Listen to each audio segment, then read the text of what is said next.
Good morning all of you. Today we are going to discuss about math second topic number 6 trigonometry, and in this the today's subpoint is applications of trigonometry.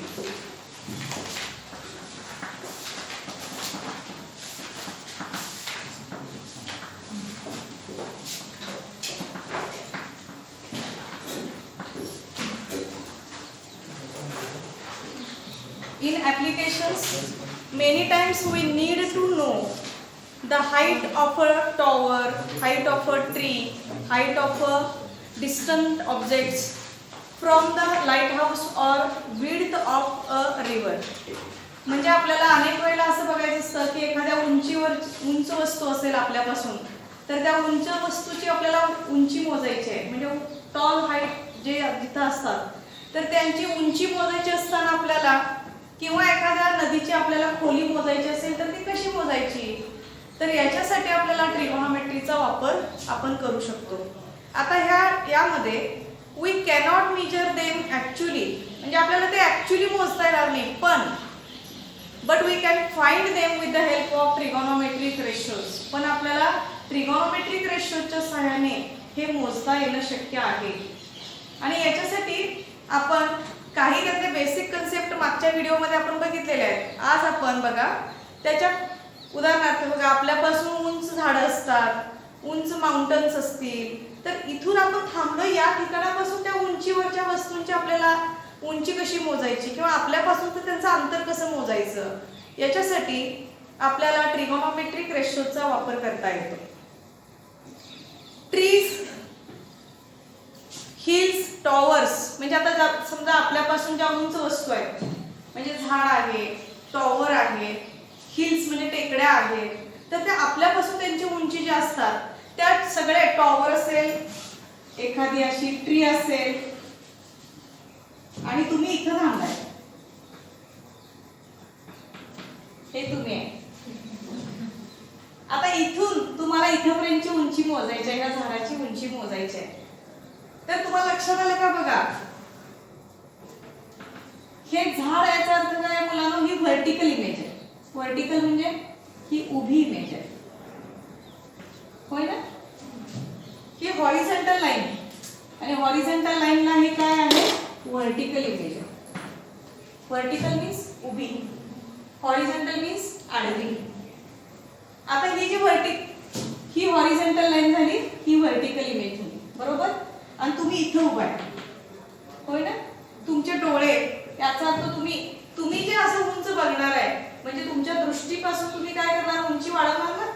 तुम्ही उंच वस्तू असेल तर वर बघता का खाली बघता, वर बघता तुम्ही. म्हणजे याचा अर्थ काय, तुम्ही जे वरपर्यंत बघणार आहे, याचा अर्थ त्याला म्हणायचं आहे लाईन ऑफ व्हिजन. व्हिजन म्हणजे दृष्टी. तुमची जी दृष्टी आहे, तुम्ही उंच वस्तूला असं वर बघणार आहे, म्हणजे तुमच्यापासून ती वरती वस्तू आहे, याचा अर्थ तिला आपण काय म्हणणार आहे, लाईन ऑफ व्हिजन. आता इथे बघा, ही व्हर्टिकल इमेज आहे. ह्या व्हर्टिकल इमेजच्या ठिकाणी एखादी हिल पण असू शकेल, होय ना. एखादी टेकडीची उंची मोजायची असेल, डोंगर असेल, टॉवर असेल, किंवा समुद्रामध्ये तुम्हाला माहिती आहे लाईट हाऊस असतं, दीपस्तंभ, जहाजांपासून त्यांची उंची मोजायची असेल तरी सुद्धा आपल्याला ट्रिगोनोमेट्रिक रेशोचा वापर करता येतो. जे ट्रिगोनोमेट्रिक रेशो आहेत, तर so we shall represent them in the figure by segments which are perpendicular to the ground. म्हणजे आपल्याला हे जे लाईन आहे, ही लाईन काय असणार सांगा, ह्या हॉरिझॉन्टल लाईनला इथे परपेंडिक्युलर असणार ना, होय काय नाही. काही असं असणार की असं तिरकं इकडं असं असणार काय नाही. त्या हॉरिझॉन्टल लाईनला ही व्हर्टिकल लाईन काय असणार आहे, 100% ही परपेंडिक्युलर असणार आहे. आणि परपेंडिक्युलर असल्यामुळं इथं नेहमी काय होणार आहे, तर 90 अंशाचा कोन होणार आहे, होय की नाही. आता इथून बघा, आता याच्या पूर्वीच्या रेशो मध्ये we will not consider height of observer and we shall normally regard observer's line of vision to parallel to the horizontal level. आता आपण इथं उभे आहे समजा, सपोज, तर आपली दृष्टी जी आहे ती दृष्टी म्हणजे आपली दृष्टीची जी लाईन असणार आहे ती नेहमी काय असणार, सगळ्या ह्या हॉरिझॉन्टल लाईनला ही काय असणार आहे, आपली दृष्टी काय असणार आहे, नेहमी हॉरिझॉन्टल लाईनला पॅरलल, होय ना. आता हा बेस आहे, बॅकग्राऊंड, आणि याला तुम्ही जे बघताय तुमची दृष्टी जी आहे ती याला नेहमी काय असणार आहे, पॅरलल. पण तुम्ही उंच वस्तूला बघता, तुम्ही असं बघणार ना वरती, म्हणजे तुमच्यापासून ती उंचीवर असणार आहे. याचा अर्थ तुम्ही त्या उंच वस्तूला बघताना तुमची दृष्टी अशी वर होणार आहे. आता ठीक आहे, आपण याच्यासाठी काही रिलेटेड टर्म्स बघणार आहे. ते कोणकोणते रिलेटेड टर्म्स आहेत.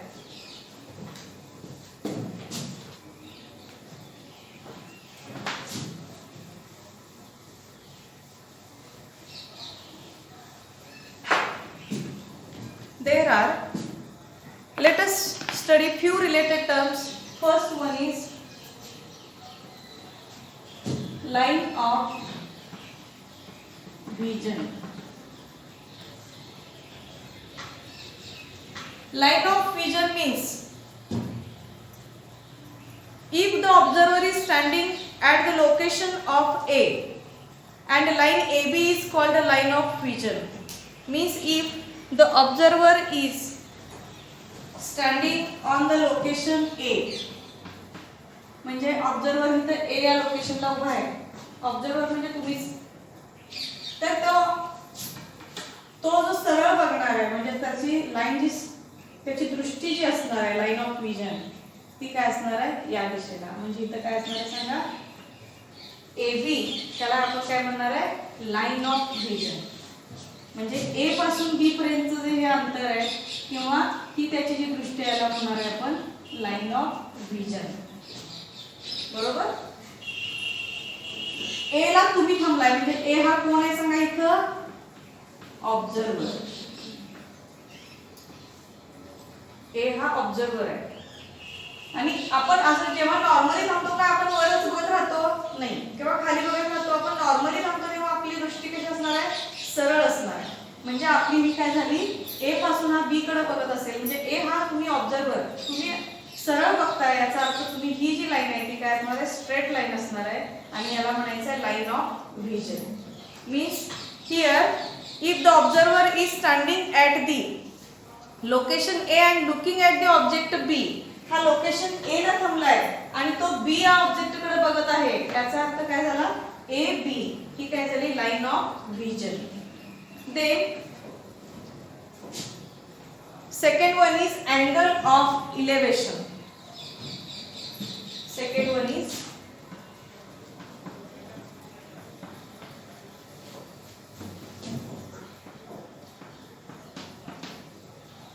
angle of elevation. Angle of elevation, if observer is standing on A point, म्हणजे आता समजा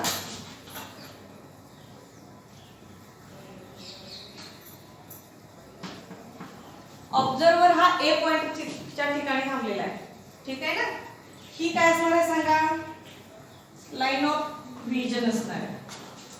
आणि ऑब्झर्वरला एका उंच टेकडीला किंवा एखाद्या उंच इमारतीला, उंच टॉवरकडे पाहायचं आहे.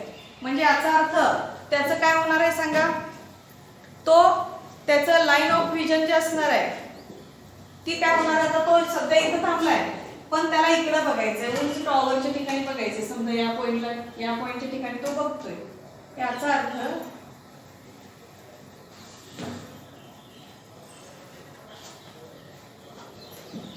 आता सांगा मला याची लाईन ऑफ विजन काय झाली सांगा. इथून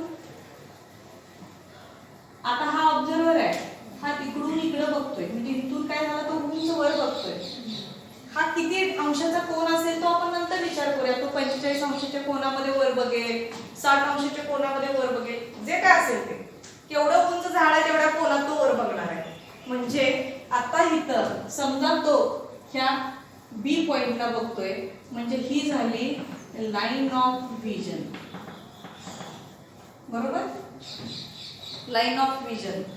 आणि लाईन ऑफ विजन नंतर आता बघा मुलांनो, ही हॉरिझॉन्टल लाईन आहे, इथं आपण एम म्हणूया. इथून तो इकडे बघतोय, याचा अर्थ हा एरो आपण असा दाखवायचा. आणि म्हणून ह्या अँगलला म्हणायचं आहे angle of elevation. Angle of elevation. तो अँगल असणार आहे तो नेहमी लक्षात ठेवायचा वरती असणार आहे, उंच वस्तू बघताना आपण तो अँगल येणार आहे आणि म्हणून ह्या अँगलला आपण म्हणायचं आहे angle of elevation. He horizontal line पासून काय असणार आहे ते वरच्या बाजूला. मग हॉरिझॉन्टल लाईन पासून ते किती पण डिग्रीचं असेल, suppose this is 45 degree, 60 degree, 50 degree means elsewhere, हे किती पण अंतरावरती तो काय असणार आहे तो अँगल हा असणार आहे angle of elevation. Then next one is therefore here angle BAM, angle BAM is called as a angle of elevation. AM is called as a horizontal line. Horizontal line. Therefore segment AM is a horizontal line. This is angle of elevation. Here 45 degree is a angle of elevation. B point is a AB is a line of vision, and therefore here angle BAM is called angle of elevation. Angle of elevation. लक्षात आलं तुम्हाला. आता याच्यानंतरचा concept आहे angle of depression. तुम्हाला शब्दातलाच अर्थ कळाला असेल. Depression म्हणजे याचा अर्थ काय असणार आहे सांगा, डी खाली. हॉरिझॉन्टल लाईन पासून आपल्याला खाली बघायचं आहे. आता खाली एखादी वस्तू पडलेली आहे, खालची खोली मोजायची आहे, नदीचं तळ मोजायचं आहे, होय ना. तर यासाठी आपल्याला काय बघायला लागणार आहे, आपल्याला खाली जावं लागणार आहे. म्हणजे आपल्याला आपली दृष्टी काय होणार अशी खाली बघणार आपण. म्हणजे आपण हॉरिझॉन्टल लाईन पासून कुठं जाणार सांगा, असं खाली जाणार. याचा अर्थ आपण डिप्रेशन मध्ये, म्हणजे याला म्हणायचं अँगल ऑफ डिप्रेशन. आता अँगल ऑफ डिप्रेशन मोजत असताना सुद्धा आपण हॉरिझॉन्टल लाईन पासून तो अँगल मोजणार आहे. ठीक आहे ना. हा, म्हणून आपला पुढचा कन्सेप्ट आहे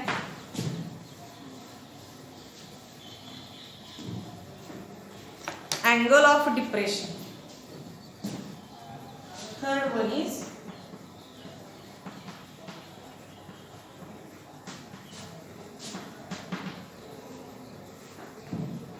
angle of depression. Angle of depression in this, if an observer is at horizontal line A, observer observes the point C, means इथं observer जो आहे तो point A वरती आहे and तो कुठं बघतोय बघा, point C ला बघणार आहे. याचा अर्थ बघा observer कुठं आहे, आता observer या पॉइंटला आहे.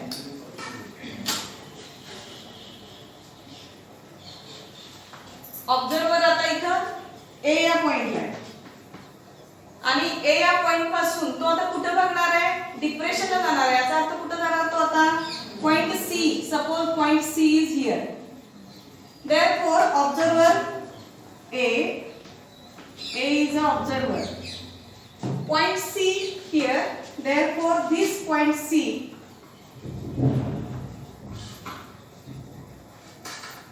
आता पॉइंट सी इथं आहे. हा ऑब्झर्वर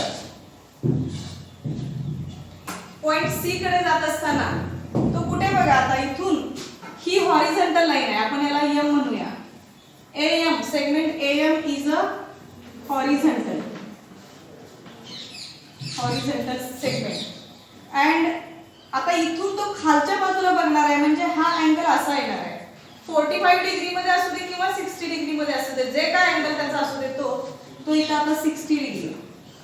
हा काही असेल तो समुद्राचा तळ आपण इथं म्हणूया. तर इथं हा अँगल जो आहे तो अँगल काय असणार आहे, हा याला आपण खाली डीप मध्ये जातोय म्हणून याला म्हणायचं आहे angle of depression. Therefore angle MAC is called angle of depression. Angle of depression. हा अँगल ऑफ डिप्रेशन नेहमी लक्षात ठेवायचं. आपण आपल्या हॉरिझॉन्टल लाईन पासून काय असणार आहे तो खालच्या बाजूला असणार आहे. समुद्राचा तळ मोजायचा असेल तर आपल्याला याचा उपयोग होणार आहे. एखाद्या खड्ड्याची खोली मोजायची असेल, आपल्या हॉरिझॉन्टल लाईन पासून खाली जे ऑब्जेक्ट असतील त्याची आपल्याला जर लांबी मोजायची असेल तर याचा आपल्याला उपयोग होणार आहे म्हणून तो ह्या हॉरिझॉन्टल लाईन पासून हा एरो असा दाखवायचा. लक्षात आलं? अँगल ऑफ डिप्रेशन खाली, अँगल ऑफ इलेव्हेशन वर, आणि सरळ लाईन जी असते तिला काय म्हणायचं आपण? Horizontal line. बरोबर? त्यानंतर वर असणार आहे आपल्या म्हणजे आपली दृष्टीची जी लाईन असणार आहे तिला काय म्हणायचं? Line of vision. Line of vision नेहमी लक्षात ठेवा. आपण ज्या दिशेनं जिकडे आपले डोळे आहेत म्हणजे आपली दृष्टी सरळ असते तेव्हा आपण लाईन ऑफ विजन. आपण वर बघितलो लाईन ऑफ विजन वर जाणार, आपण खाली बघितलो लाईन ऑफ विजन खाली जाणार. होय की नाही? म्हणजे याचा अर्थ असा आहे की line of vision, line of elevation आणि लाईन ऑफ डिप्रेशन किंवा angle of depression, angle of elevation and line of vision, हे कन्सेप्ट तुम्हाला समजले काय? आता याच्यानंतर आपल्याला एक छोटंसं एक्झाम्पल बघायचं आहे आणि त्या एक्झाम्पल नंतर आपण पुढचं पण तासामध्ये परत पुढचे एक्झाम्पल घ्यायचे. एक एक्झाम्पल आहे ते तुम्ही लिहून घ्या. Question 1 math second. आता हे 3 पॉइंट्स जे आहेत ते तुम्ही नंतर काय करा, वहीत लिहून घ्या. तुमच्या ह्याच्यामध्ये पुस्तकात आहेत हे कन्सेप्ट. आकृती काढायची, कशाला लाईन ऑफ अँगल म्हणायचं, कशाला लाईन ऑफ विजन म्हणायचं हे तुम्ही काय करायचं लिहून घ्या. आजची तारीख टाका.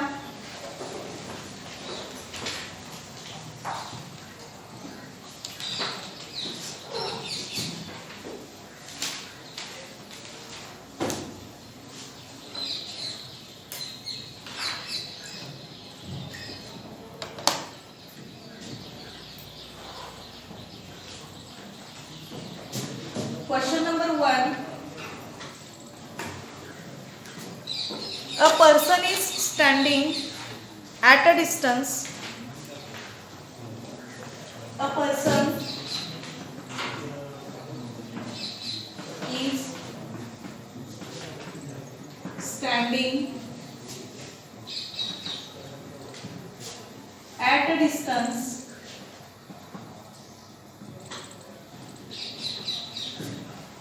of 80 meter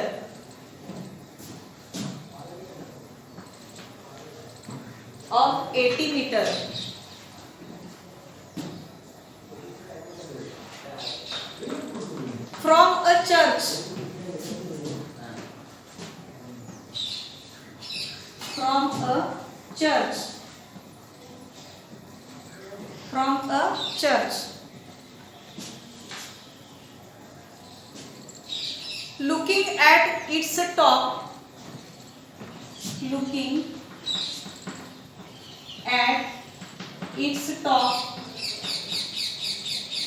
looking at its top,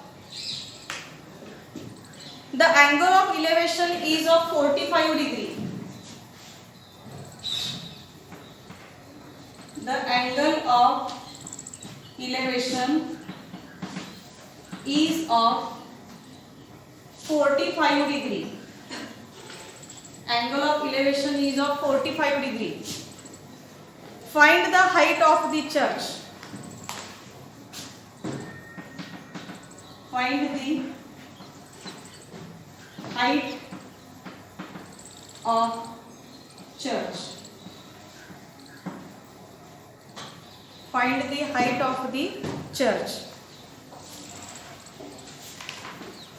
मग मला सांगा, चर्च याचा अर्थ चर्च उंच असणार आहे का खाली असणार आहे? म्हणजे उंचच असणार आहे. म्हणजे याचा अर्थ हॉरिझॉन्टल लाईन पासून काय असणार आहे तर चर्च उंचच असणार आहे.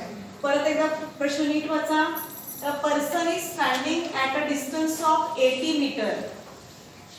एक व्यक्ती एका 80 मीटर अंतरावर, कुठून तो 80 मीटर अंतरावर राहिला आहे? From a church. म्हणजे एका चर्च पासून तो 80 मीटर अंतरावर उभा राहिला आहे एक व्यक्ती. Looking at its top. तो कुठे बघतोय?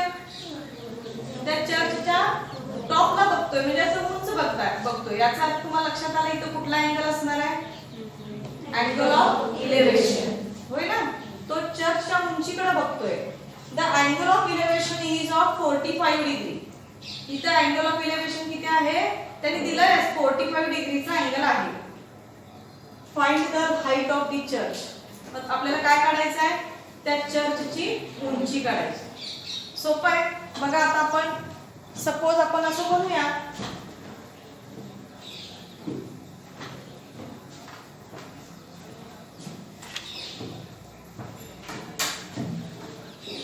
हे बघा आपल्याला आता ही हॉरिझॉन्टल लाईन,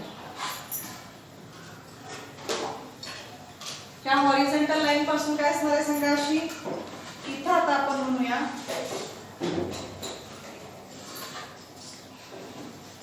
हे ए, हा पॉइंट आहे बी, आणि इथं आपण म्हणूया सी. इथं तुम्ही आहे म्हणजे आता हा सी पॉइंट हा ऑब्झर्वरचा आहे. ऑब्झर्वर सी पॉइंटला. आता मला सांगा सी पॉइंट ऑब्झर्वर आहे, मग याचा अर्थ एबी हे काय असेल, काय असेल आता इथं एबी चा अर्थ काय असेल. एबी हे काय असणार आता इथं चर्च, होय की नाही. म्हणजे आपण एबी ची लाईन, तुम्हाला एबी याचा अर्थ आता इथं काय असणार आहे चर्च. मग याचा अर्थ ही त्याची उंची आहे, होय की नाही. ही व्हर्टिकल लाईनच असणार ना. मग याचा अर्थ इथं काय असेल सांगा. हे इथं काय असेल, हा अँगल कितीचा असेल 90 डिग्री. करेक्ट. हा अँगल कितीचा असेल 90 डिग्रीचा. आता हा अँगल 90 डिग्रीचा असणार आहे. हा बी अँगल, हे त्याची हाईट आहे. टॉप मोस्ट भाग हा चर्चचा हित आहे. तुम्ही कुठे उभे आहे इथं. आता दिलेल्या पॉइंट्स मध्ये काय काय माहिती दिली आहे इथं घाला. हा सांगा काय काय माहिती दिली आहे. बरोबर आहे बोला. अँगल ऑफ इलेव्हेशन दिलाय आणि काय दिलंय, ऑब्झर्वर पासून चर्च पर्यंतचं अंतर दिलंय. किती दिलंय, मग मी कुठं लिहू आता 80 मीटर. पॉइंट सी पासून कुठं देणार मी, बी पर्यंत. करेक्ट. पॉइंट सी पासून बी पर्यंत मी इथं काय लिहिणार 80 मीटर. ही आपल्याला माहिती दिलेली आहे. ठीक आहे. तुम्ही इथं उभा आहे मुलांना आणि तुम्ही चर्च कडे बघताय. अँगल ऑफ इलेव्हेशन कुठं तयार होणार, कुठं तयार होणार. तुम्ही इथं उभे आहेत म्हणजे तुमचे डोळे इथं आहेत, मग तुम्ही चर्च कडे असं बघणार ना. हा म्हणजे इथं अँगल कुठं तयार होणार, हा तयार होणार ना अँगल सी पासून. हे बघा हा अँगल तयार होणार, होय की नाही. 45 अंशाचा, होय ना. मग आपल्याला काढायचं काय सांगा, हाईट काढायची. कशाची, म्हणजे आपल्याला काय मोजावं लागेल इथं, एबी चा डिस्टन्स मोजावा लागेल, होय ना. हे किती आहे हे आपल्याला माहित नाही, हे काढावं लागेल. कसं काढायचं सांगा. मग त्याच्यासाठी आपल्याला ट्रिगोनोमेट्रिक आयडेंटिटीज तुम्हाला दिलेल्या आहेत बघा. साइन म्हणजे काय, कॉस म्हणजे काय, टॅन म्हणजे काय, कोसेक, सेक आहे ना, कॉट दिलेले आहेत की नाही. बरं आता याच्यामध्ये आता तुम्हाला हा माहिती आहे, हा 90चाच आहे कारण ही व्हर्टिकल लाईन आहे. हॉरिझॉन्टल लाईनला ती काय असणार आहे 100% ती परपेंडिक्युलर असणार. हा अँगल आहे तो 45 डिग्रीचा आहे. इथं टॉप उंची आहे म्हणजे ती चर्चची टॉप आहे. म्हणजे याचा अर्थ आपल्याला हा अँगल दिलेला आहे, ही एवढीच लांबी आपल्याला माहित आहे, होय ना. हा आता याच्यामध्ये दिलेल्या गोष्टीच्या आहेत. लेट AB इज, म्हणजे आपल्याला इथे लिहूया, late AB represents height of church. बरोबर आहे ना. AB ही काय आहे, चर्चची उंची आहे. त्यानंतर अँगल ACB, अँगल ACB कुठे आहे बघा, अँगल ACB हा अँगल काय असणार आहे सांगा, angle of elevation. Angle ACB is called as angle ACB is called angle of elevation. Angle of elevation. आणि त्यानंतर BC ची लांबी दिलेली आहे. सांगा BC किती आहे, length BC is equal to 80 मीटर. बरोबर आहे ना. आणि त्यानंतर अँगल ACB हे दिलेलं आहे. अँगल ACB किती आहे? किती आहे? दिले की इथे लिहिलंय. Angle ACB, angle of elevation 45 degree. Then आता इथं तुम्हाला लक्षात आलं का बघा, ही जी डायग्राम तुम्हाला दिसते ही कशी डायग्राम आहे? राईट अँगल ट्रायंगल तयार झालाय की नाही? झालाय. मग मला सांगा ह्याच्यामध्ये हायपोटेन्यूज कोण आहे? Correct. Angle sorry side AC is a hypotenuse. आणि राईट अँगल करणाऱ्या साइड्स कुठल्या आहेत? AB आहे BC. मग याचा अर्थ काय झाला सांगा? In right angle triangle